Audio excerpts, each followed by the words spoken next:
I'm Anthony Dayton, Chief Technology Officer and Head of Products for Qlikview. I'm going to take a few minutes and give you a quick overview of our vision for Qlikview.Next. Our idea for Qlikview.Next was to make a product that anybody could use. And to do that, we needed to appeal to people's natural decision-making abilities.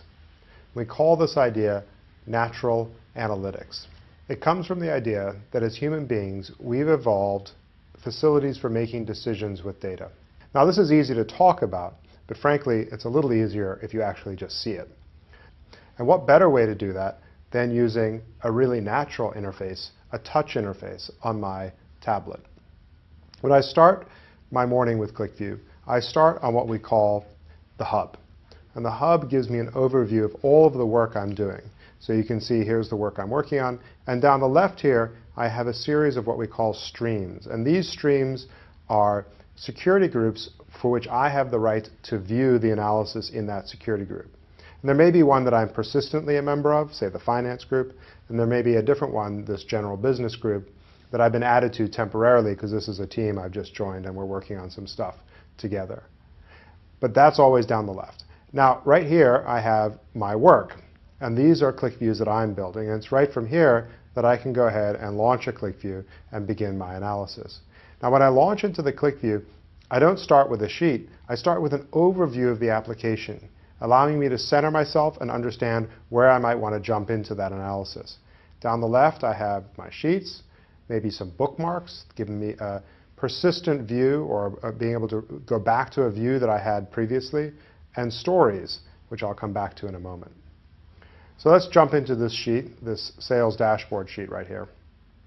And when I jump into the sheet, you can see I get a quick overview of all of the information. Now, what's nice about Qlikview is it turns out the iPad screen is actually pretty small. And so when we take some of these objects and shrink them down, it's hard to see the details behind them. So take this line chart right here. I might want to take this line chart and really be able to look at it, but I want to see some of the details behind it. And I can do that by simply maximizing it. When I make it maximum, you can see down here the year and month field, right? So I get a lot more detail and overview. And that's also true, for instance, of the scatter plot. I can make that bigger, and I can see all the details. And you can see how we've added labels to some of these points as I've made it bigger, because now we have the space to draw the label. But there's a group down here that I'm interested in that I can't see the labels for. And how do I find them? Well, exactly what you'd expect. I just go ahead and pinch and zoom in and see those labels that I'm interested, those points that I'm interested in. And if I want to select these, you do exactly what you would expect. You simply draw a circle around them. And we're off and running. Now I've made that selection. And when I come back to the more overview view, I can see I have the same set of sales reps selected, and all of the rest of the charts have updated in the context of that selection. You can see here I have a more tabular view of the data, right? And I can sort that by sales amount or by back order amount, quickly sorting and seeing relationship among the data. This bar chart also provides me a good opportunity to show you something cool. Often users want to select a set of bars by tapping on them, exactly what you expect. But sometimes they want to select a series of categories, and they can do that by just selecting along the axis. Or perhaps I want to select these middle range of bars. I can do that on that axis.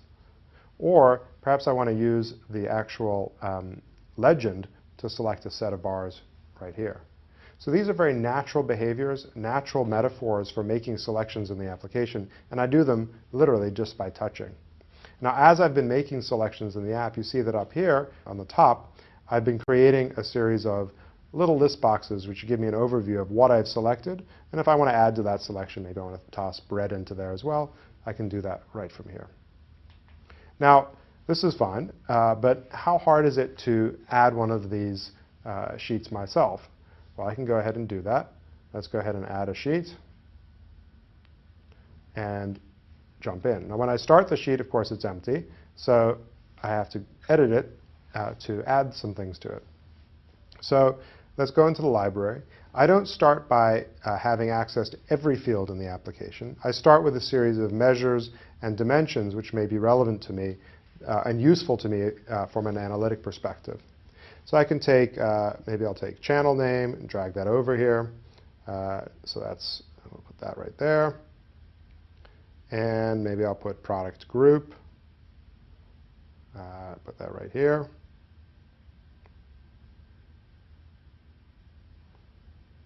And make it a little wider.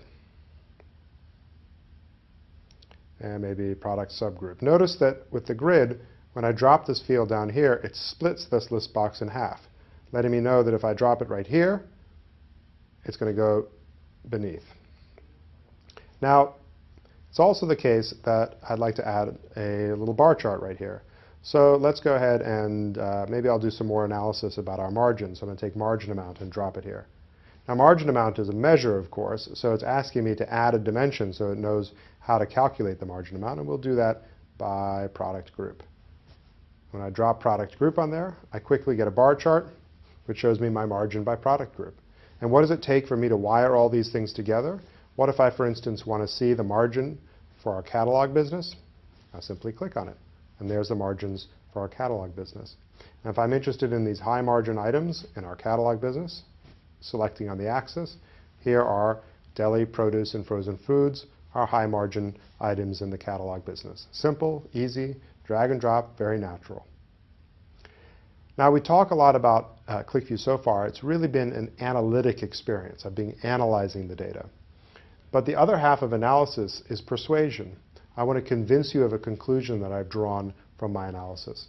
And we do that using storytelling. So I can start right from within here, and I can launch into my stories that I've added. And I've taken the liberty of writing a little story here about our top customers.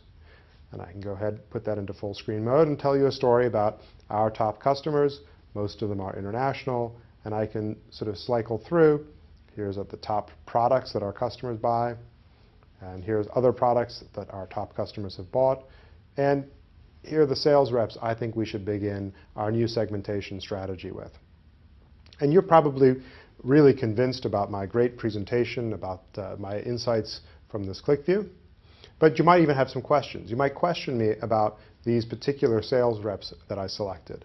And what's nice about storytelling is I can jump straight from the story back into analysis mode in the context of the selection I had when I came to that conclusion.